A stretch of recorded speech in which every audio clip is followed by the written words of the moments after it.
Hi, welcome to the Abyss Tarot T.A.T. So today we're on day 25 of your 31 days of Halloween tarot messages. Okay, so let's talk a little bit about the number 25. The number 25 does represent grace upon grace. So I see it as like blessings on blessings, like things coming for you that are positive, or like getting out of a sticky situation that you were like, "Phew, that was a close one." I feel almost like the number 25 is almost like a breather. Like you can take a breather after a difficult situation. Um, the number two represents partnerships, it represents balance, it represents unity. And to me, the number two is always Libra. It's always a Libra energy. Partnerships, things aligning, things, coming aligned. And then the number five represents changes, choices, and challenges. Okay, but it also means, like, again, kind of like your intuition and your understanding growing from challenging situations. So it's kind of like through those difficulties, you're able to understand more. But the number 25 does break down to the number seven, and the number seven to me holds one of the strongest vibrations there is, because it's a very strong emotion with the number seven. So it could be a very deep sadness, very um deep anger or hatement or resentment, or the deep happiness. It's just whatever the emotion is, it's amplified with seven. um it's also about, also, seven is also about a completeness of something. It's a completeness of a cycle, so it's kind of like moving on from whatever you were doing. It's at the end, and it's like now to start something else. Okay, so like I always say every day, the numbers actually do go with the stories that come out. And today's story that came out is 34, the juniper tree deception. Okay, now this story is a dark one, very dark. Okay, this is a very dark fairy tale. And now looking at her like this with the sigh kind of reminds me of Santa Muerte holding her sigh. um when she's going to, that this is what she uses to take people, right, to remove them. And the girl in the image is holding a sigh, which I just noticed that. And we do have the skull here. But we'll talk about this story in a little bit, because we're still going to pick out your comfort card first. And we'll talk about your challenge card here in a minute. But I do feel, and it says deception. And again, I feel like with the number 25, it's like you're able to understand that somebody is deceiving you. You're able to feel it, and you're like, I don't know how I know, but I know this is going on. So you're able to understand things. Also, for some reason, this person, I haven't talked to this person in years, but they came to mind this morning. This person has been on my mind. And this person is a psychopath. Like, definitely psychopath. And I'm like, okay, psychopath, sociopath, but this person is a psychopath. And we definitely do have a psychopath in this story. And again, this person, who's a female, that I've been thinking about, she's a psychopath, and she's very manipulative, very deceptive. And here in this story, this is exactly what we have. Somebody in the story who is like the person that I was thinking about this morning. So I'm like, whoa, look at that. So everything, like I said, everything always gets matchy matchy with the messages. Um, but let's go ahead and get into your comfort card before we get into the challenge card. Okay, so let's go ahead. We're gonna pick two cards. That way you can pick what comfort card you want.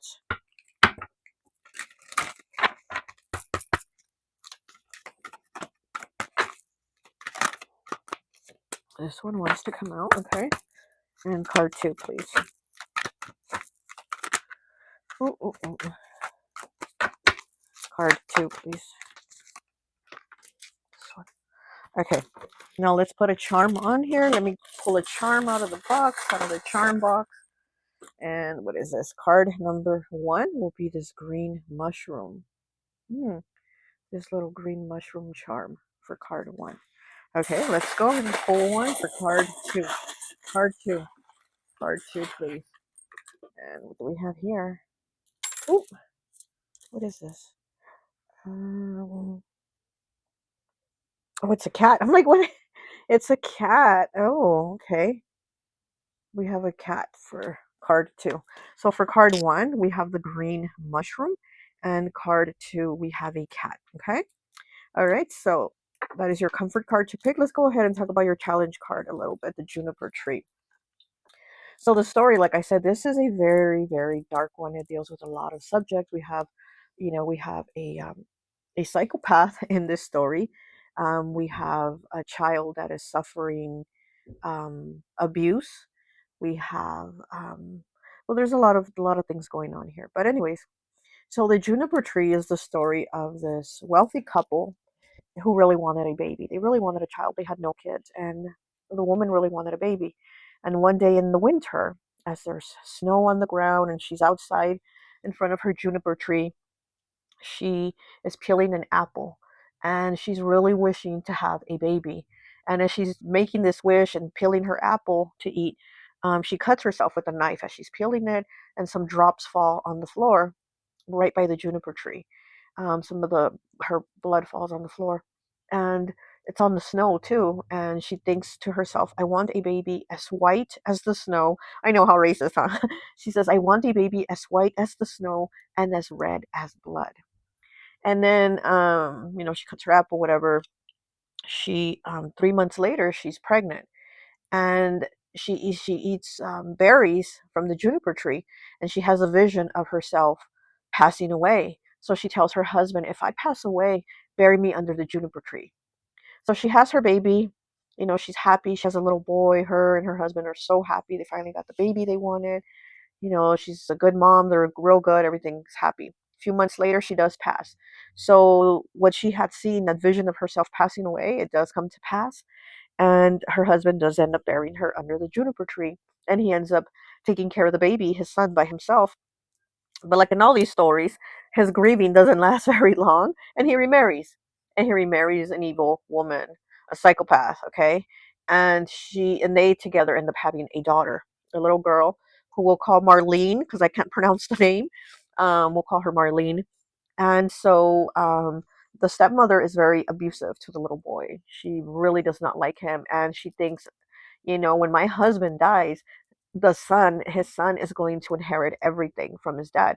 And I want those things for me and my daughter because, again, he was wealthy. And she's like, I want those things for me and my daughter. And she was very abusive with this little boy, too. She hit him a lot, apparently. She was very abusive. And so the little girl had wanted an apple, and apples in this story are, but anyways, we'll get into that. So the little girl wanted an apple, and the mother's like, sure, here you go, have an apple and go outside and play. And then she tells the little boy, do you want an apple? But of course she was very abusive to him, so he's probably like, oh lady, okay.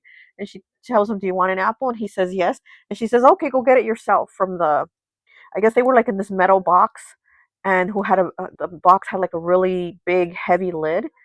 And so when the little boy stuck his head in to grab an apple, she dropped the lid on his head, right on his neck. So, you know what happened.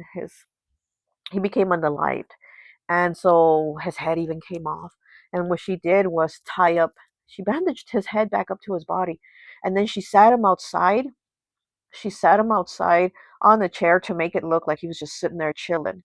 And then she tells the lady, to the little girl, make it go to make it look like, she's trying to uh, be like the little boy is still alive. Like she's trying to make it look like she didn't do anything. So she tells her daughter, the little girl, go ask your brother for an apple. And if he doesn't give it to you, then go ahead and like basically hit him on the head, like, punch him.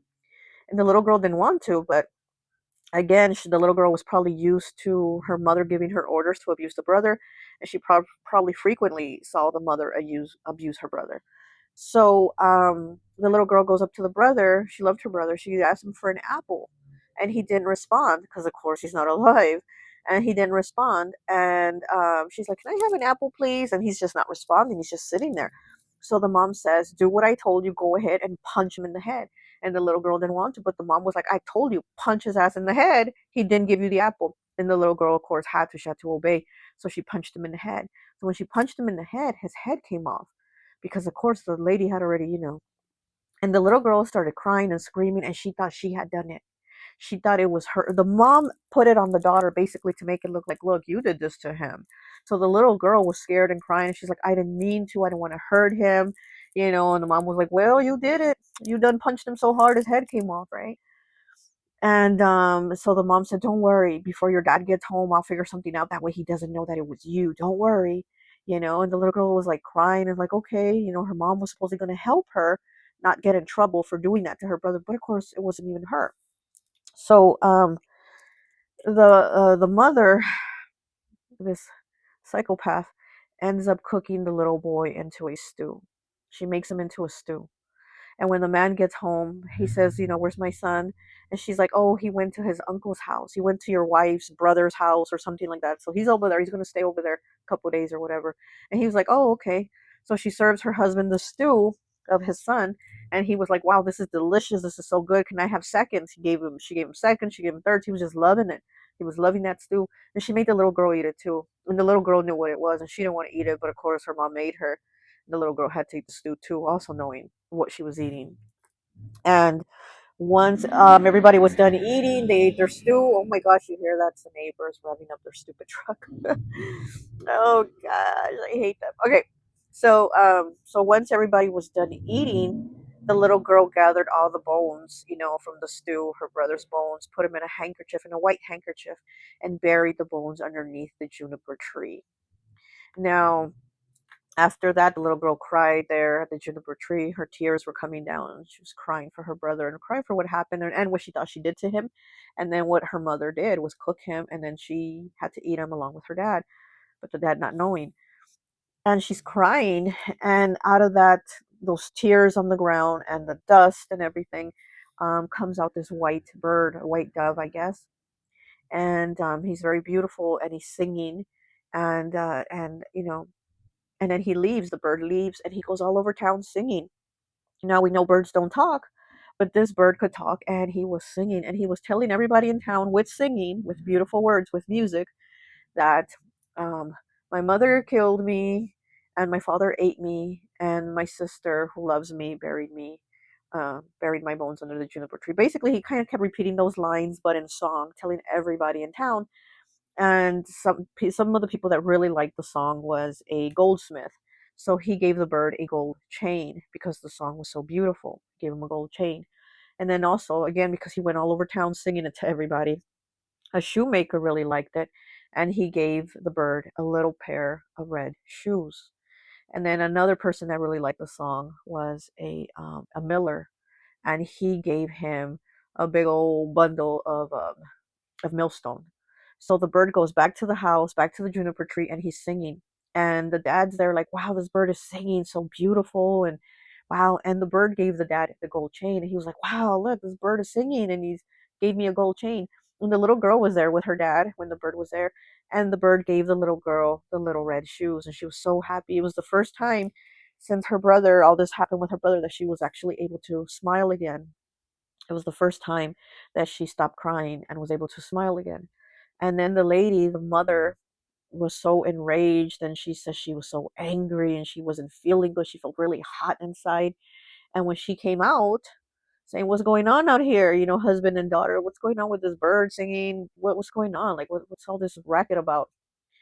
She goes out there, and the bird drops the millstone right on her head, instantly unaliving her. Okay. And so then the husband buries her underneath the juniper tree. So then the husband just lives with the little girl. And oh, wait, no. And then, so after that, after the husband buries the wife underneath the juniper tree, that dove starts to kind of transform, basically, and it turns into the little boy. The little boy is basically brought back to life. That white bird, I guess, I guess you could say it's like the spirit, right? Holy Spirit, or it transforms and brings the little boy back to life. So the little boy is now with his dad again, and they go inside the house and have dinner, and then they live happily ever after, basically. Now that is a twisted, crazy story, is it not? I mean, it is, like, so many things, and there's so much symbolism here. And then, with the juniper tree, and then with the apples representing that, like, evil temptation, like the Adam or Eve, whatever, they ate the apple. It's like representing that, like, the evils of the world, like evils that man do. So it kind of represents that. Also them eating the stew, having to eat the stew. So there's a lot of like food here in this story. The juniper tree, the miller with the millstone, which is used to for corn. So there's a lot of representation here with food. And we know, what is that, like comfort food, or food fills the soul, or soul food, like things like that have to do with your soul, who you are at your core.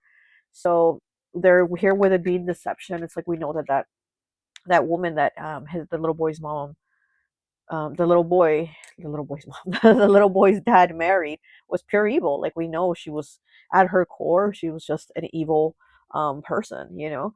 Um, so yeah.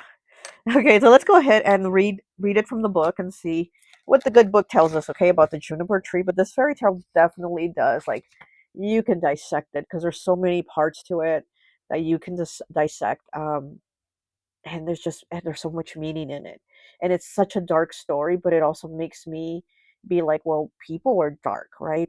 You know, like whatever's inside the person, like I said, for some reason this psychopath has been on my mind this morning since I woke up this morning, and I haven't seen her, spoken to her in years.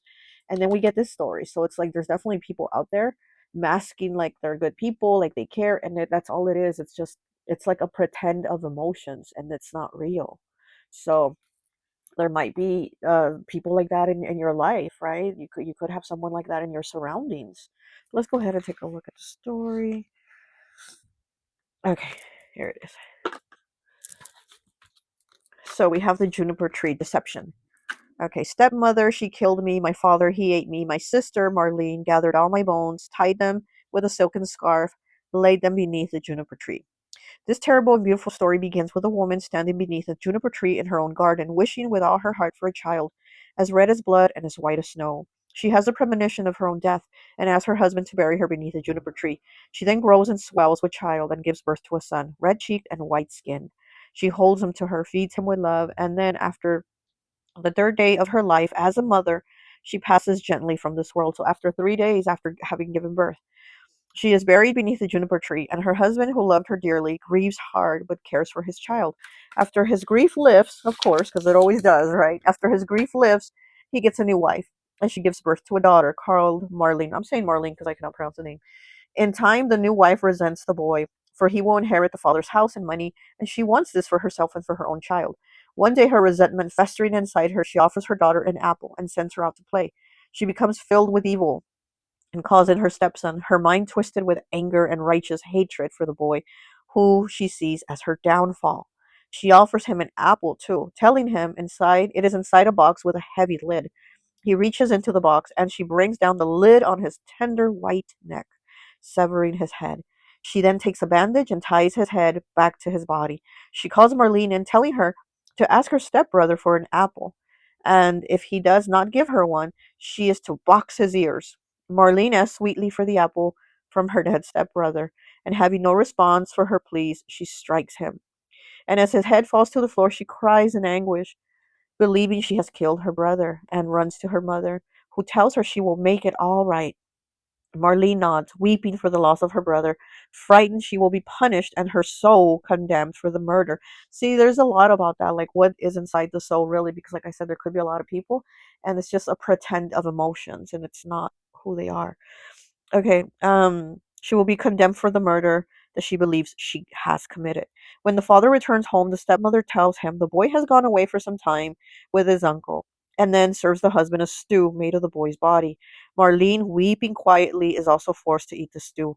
Marlene, filled with remorse, steals her brother's bones from her mother and lays them to rest with her tears under the juniper tree. And a strange thing happens. As she weeps, a bird emerges from the tree, singing a song of a boy dying at the hands of his stepmother, but wept for by his sister. The bird flies, singing to a goldsmith this song, who gives the bird a golden chain. So moved is he by the sadness of the tale. The bird sings the song to a shoemaker, who offers the bird red shoes, and to a miller, who the bird he gives millstone. The bird then returns to the juniper tree and sings its song over and over. The father goes out to see what is singing such a beautiful song, and then the golden chain falls about his neck. The father tells everyone that a beautiful bird gave him a chain. It sings again, and Marlene goes out to see if it's true. And then the red shoes fall onto her. She smiles for the first time since the death of her brother. And then the stepmother inside is burning up with a fever of anger and guilt, and wishes to hush the bird from singing the song of truth. She rushes outside, seeking out the bird, and upon her head falls the millstone, boop, crushing her bones into the earth, ending her life of bitterness and anger. The father and Marlene cry out as the dust rises from the earth with the falling of the stone. And when it's clear there is no longer any bird but a boy with a look of joy upon his face. They embrace, they share the story together, and they go inside. For their evening meal, as the bones of the body of the evil one find their only rest beneath the branches of the juniper tree. When this card comes to you, you will soon see that you have been carrying a great burden, when the responsibility for much of the sadness lies with another. See, and that is another thing of dissecting the story. It's like the mom made it look to her own freaking daughter that her daughter had did it, when she was not to blame for it. It was the mother who did it, but put it on the daughter that she had did it. Oh, but don't worry, I'm gonna make it right for you so you don't get in trouble. You must let go of the sense that everything is your fault. There's maybe something that you're blaming yourself for. Okay. You must let go of the sense that everything is your fault and begin to understand that you have a good heart. Don't lose hope. Keep doing what you know to be is right and compassionate. And soon a lost loved one will return to you. Wow, a lost loved one. Hmm. Maybe somebody that you haven't been in contact with and you somehow felt like it was your fault that you and this person don't talk anymore. And you and this person are going to start talking again, but you're also going to see that that fault that you've been blaming yourself for and taking the responsibility for, it wasn't you. So maybe somebody else split you and someone up from talking. You know what I mean? Okay. Soon a lost loved one will return to you. The parting and the sadness you have experienced is due to a third party's involvement. Look, there it is. And do the right thing, and the love you feel you have lost will return to you. Oh my gosh. So there it is. Meaning, greed must be dissolved. Do not act out of anger. Do not be impulsive. Compassion is rewarded. False blame. Cunning to shift the blame. Yes, somebody has shifted some type of blame to you. Magic reveals the truth, a return to life after cruelty. Love and tenderness save us all. The magical power of trees and nature. The innocence of children reclaim, resurrection and a second chance at life. Story collected by the Brothers Grimm. Yeah, this is definitely one of the darkest Brothers Grimm stories, one of the darker ones. But it's interesting about the juniper tree. And then just reading this here, what does it say? Hold on. Oh, the magical power of trees and nature, which is very interesting because just this morning, early this morning too, I was on Facebook real quick, just scrolling, and I saw a post by somebody that it wasn't like in the witchcraft community. I'm in a lot of those witchcraft groups, and I don't know which one it was, but it was one of them. And it was in the witchcraft community groups that she had said like she's not about to seek revenge, but that all her problems she spoke to the tree, and then the tree is not going to gossip. It said the tree's not going to gossip. The tree's not going to spread rumors about it. The tree is going to take that information, whisper it to the wind. It's going to go down into the earth of the roots of that tree, and then the earth will decide what to do about the situation with the person. So that's kind of stuck out in my head. And then I saw somebody commented like, "How do you work with tree magic? How do you work with nature?" I didn't even get into reading all that too, but I found that to be very interesting. That I thought that's true. We can connect with trees and nature. I mean, I'm definitely somebody that's always touching trees every chance I get, and I do talk to them. I know it might sound woohoo, might sound crazy, but I do talk to them, and so that was something that, yeah, let the tree, take that information, bring it down to the earth, to the roots of the earth, and then the earth, Mother Earth, will decide what to do with it. Mother Earth will take care of the situation or of the person or whatever whatever the conflict or whatever issue is that you shared with the tree. So it's giving me that too here with the magical power of trees and nature, because the juniper tree took care of it. The little girl's tears, her having the blame, she was holding the blame for thinking she did this to her brother, and crying underneath the tree, burying his bones. And then basically it's like the earth returned, and all this dust came out at the end, and the little boy came back to life. The earth returned the little boy. So that's all. I'm telling you, it all connects. So um definitely a dark story, but a lot of messages here, a lot of symbolism, with the apples, with the trees, with just everything, with the food, everything. But again, her holding this sigh here reminded me of Santa Muerte. It's like these troubles are going to be cut away. They're going to be removed. So I do see here, like how, again, the number 25 today being the 25th, things coming into balance. We finished something that we were doing here, and now we're going to something else. There's a lot of deep, strong emotions here. Very intense vibration today of with the number, but I feel like there's a moving on, and your intuition is becoming more lit, basically. It's definitely becoming stronger. Okay, so let's go ahead and take a look at your comfort card. Now, if you chose card number one, the little green mushroom here, very interesting with the little green mushroom, right? The mushroom being a fungus, but it being green, so it makes me think heart chakra. So, like, there might be a fungus on your heart chakra. So again, it's like there's a clearing and a cleaning, and it could be within your emotions, within your heart chakra, and clearing out that blame too. And the mushrooms do grow from the earth, right? They come out. They come out of the ground. They just, sometimes outside, they're like sporadically, they just grow out. So something here coming out, something being revealed, something coming to the surface. Okay, and you got, wow, her last day in the light. Look at that. Her last day in the light. Unexpected endings, surprise changes, and sudden shifts. Card number 10, breaking down to a 1. 1, the number of new beginnings. That is so crazy. Okay, let's see. Okay. Her last day in the light. Love Empire speaks. What, you may wonder, is this angel so clearly defined by daylight doing here? Admits we who walk in the dark path. Yeah, and this is a very dark story. And then why do we have her here? She walks in the light. And this is vampires. So it's like vampires walk in the dark. Why is she here, right? So it's like, yeah, why are you here? Okay. Who uh, okay. What, you may wonder, is this angel who so clearly defined by daylight doing here? Admits we who walk the dark path, and who are committed to assisting you to understand your blessings and enrich the great wonder of the human life you have been given. She is here, for she is about to become one of us, and this image depicts her last day amongst those who walk under daylight. There are many times in your human life when you walk for the last time in a circumstance or situation. Again, like I said, the number 25 is like you've ended some type of cycle and you're coming out of it to something new. Very interesting. The last time in a circumstance or situation which you take very much for granted. But we are here to share with you news, good, both, and bad.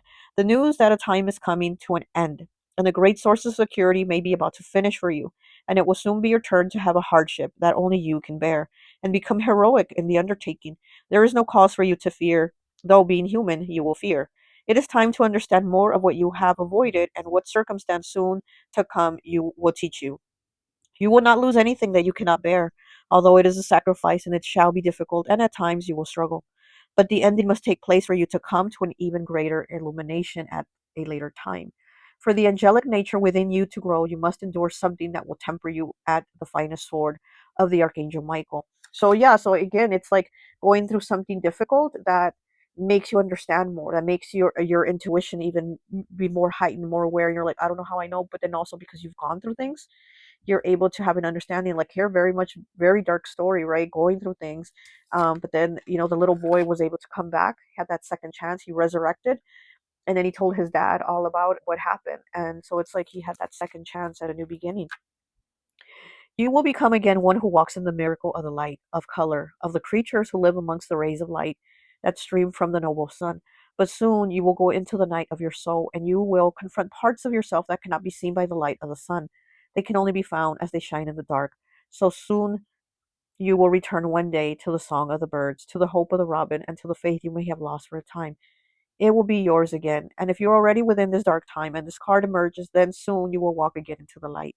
You will emerge, and all about you will be the miracle of the day of light and of after the great darkness. Blessing, prepare for change. If you're currently in the darkness and the soul is weary and aching, take hope, and soon you will emerge into the light again, a risen one. And the miracle of life is risen again, like the little boy, like I said, he resurrected. He had that second chance. Um, and you will emerge into the light again, a risen one. And the miracle of life, even if the past lies in ruins, will be the greatest blessings for you to behold. And the simplest of companions on the day will bring you of the greatest joys. Let's see. Working with this card, know that change is a healthy part of life, and that even in the most difficult and harsh shifts in your lives, it can create the perfect conditions for our own development and transformation. Definitely transformation here. And like I said, she definitely looks like she's holding that sigh to clear things out. Reminds me of Santa Muerte. Definitely, Santa Muerte is transformation. She is the death card, right, in tarot. Transformation. So there is some type of shift here.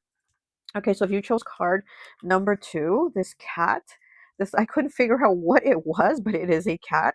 And cats are all about intuition. The cats are all about nine lives too, right? So different opportunities coming up, chances of to do things over again, kind of like with the juniper tree, kind of like with this card too. So with the cat here, being very intuitive, being very magical, being very witchy, being very much in your power, being beautiful, standing out too. So maybe something is going to happen that makes you stand out. Okay, and oh my gosh, look at this card. Speaking of resurrection, compassion, empathy, simpatico, and kindness. 14 breaking down to a 5, changes, choices, and challenges. Now, doesn't this card look like the card where it is Mary holding Jesus after they take him down from the cross? Wow, look at this card, compassion. Okay, let's see. Compassion. The Vampire speaks. There are times in our lives when circumstances and people and what we have a certain horror to them. It is the horror of being unable to believe that there is such cruelty and malice and injustice in the world. Wow. Okay, definitely goes with this card, the juniper tree. Each day, if we allow ourselves, we expose our minds and our hearts and energies to events that hold enough tragedy within them for us to suffer pain on behalf of other humans, animals, and all the fellow creatures we share this planet with. We children of the night know this suffering too, and sometimes cannot bear to stand it a moment longer. We have no more forbearance at times, and that is what we step forward and carry those who are suffering so very deeply. Within this card are elements of your great beliefs, your beautiful Christ, God made flesh, and at this moment of being taken down from the cross, yeah, at the moment released from suffering. In this way, we want you to know that all the suffering you see, all the hardship you can observe is unendurable for us too. So we must step forward, and even God does not refuse help, even when it comes from one who many would claim to be the opposite of all they consider to be good. When this card appears to you, know that even the unlikeliest hearts hold compassion, and sometimes they cannot bear the suffering about them any more than you can, and they become an ally, comforting those who have fallen, who are unable to rise and take steps toward the rebirth of their own life. This deep compassion means that they will refuse to take comfort or exit their lives of hardship because they know that where they are, they can do the most good. And there is much good within us, and so much good within you. If you have fallen, you will be caught up in strong arms and helped and tenderly nurtured. You will be treated with respect, although at this time you may be unconscious of this fact. And the one who will gather you up will have unraveled when you have fallen. It is not the one who you thought would come to your aid. Blessing. This is an opportunity to change your mind about who has compassion within their heart and who is caring and who is a caring being. For the great nurturing tenderness and yearning to ease the misery in the world through being kind to you at this time will come through an unexpected source, and there is great goodness in their act. Although you may never have thought of them as one or the kind who even cares. Working with this card. This card could also be heralded as a time when you seek to do volunteer work, help others in unexpected situations, and become in some way the embodiment of the holy human expression that is the most beautiful, compassion. So you might be showing compassion for somebody, helping people out through tough situations. People who can't stand, you help lift them. This might be that time. Or it might be the time where you're going through something difficult, like how this card is about her last day in the light, how she is about to go into that dark period and that basically the dark night of the soul and then come out of it with even more light. This could be you at this moment. This could be you in that darkness right now, in that dark period that you're going to emerge from, from with more light, but you also might have somebody that is going to come out and help you, and they're really going to feel it truly from their heart and soul to have compassion and to help you. So it's not going to be an act, and it's also not going to be somebody you expect, somebody that you wouldn't even have think cared to help you, somebody that just you thought was like cold as ice or wouldn't care to help you, but they might be coming forward to help you. And again, this could be you, could also be volunteering, like the card said, doing volunteer work, helping those that are probably going through certain situations. You having that empathy, that kindness, and simpatico here. It's like you've been through things too. Definitely challenges here. A lot of challenges with this card 14, but emerging from it with a second chance. Because again, she is like holding, Jesus when they took him down from the cross. But what happened to him on that third day? He resurrected, right? And let's go back to the number. Speaking of the third day, here in the juniper tree, 3 days after the mom gives birth to her baby boy, she passes. And she already had a premonition. She already saw her death coming. And that's why she told her husband, if I go, bury me under the juniper tree. She has her baby. 3 days later, she passes. And then the little boy, too, who also got buried underneath the juniper tree, he resurrected. And then in this card here, with the compassion card, we do have the image of what looks like Jesus being taken down from the cross. But then after 3 days, he resurrects. So maybe something here with the number three might have a significance for you. Something, the third day, the third month, the third year, the third week, right? Something with the number three. Your birthday might fall on the third, or something with the number three happening, right? The third day of the month.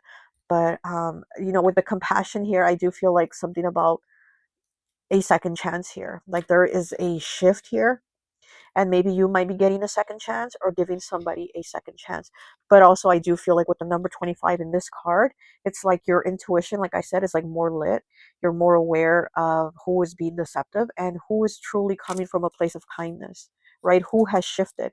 Sudden shifts here, surprise changes, it says on this card. So who are you going to be surprised to feel a shift from their energy, that you're going to be like, wait, I thought this person was BS me, but I'm feeling like they're actually, being real. It's truthful. So, okay.